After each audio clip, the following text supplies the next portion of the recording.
கட்டுற கம்பில இருந்து அடிக்கிற ஆணி வரைக்கும் எல்லாம் குவாலிட்டியா இருக்கணும்ல. பிரகாஷ் போன்றவர்களுக்காகவே ஜிபிஆரின் டிஎம்டி கம்பிகள். தமிழ்நாட்டின் முதல் பாரதிய ஜனதா கட்சியின் எம்எல்ஏ வேலாயுதன் மாரடைப்பால் காலமானார்.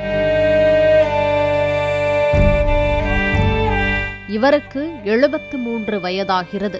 கன்னியாகுமரி மாவட்டம் கீழக்கருப்புக்கோட்டில் கடந்த 1950ஆம் ஆண்டு பிறந்த எம்எல்ஏ வேலாயுதன் 1996ஆம் ஆண்டு சட்டமன்ற தேர்தலில் பாரதிய ஜனதா கட்சி சார்பில் பத்மநாபபுரம் தொகுதியில் போட்டியிட்டார்.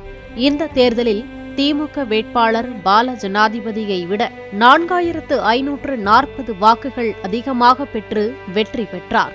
இவர்தான் தமிழ்நாட்டின் முதல் பாரதிய ஜனதா கட்சி எம்எல்ஏவாக தமிழக சட்டசபைக்குள் கால் வைத்தவர். மறைந்த முன்னாள் முதல்வர் கருணாநிதி இவரை சிறந்த சட்டமன்ற உறுப்பினர் என பாராட்டியுள்ளார். கடந்த 2006ஆம் ஆண்டுக்கு பிறகு முற்றிலும் அரசியலை விட்டும் விலகிவிட்டார்.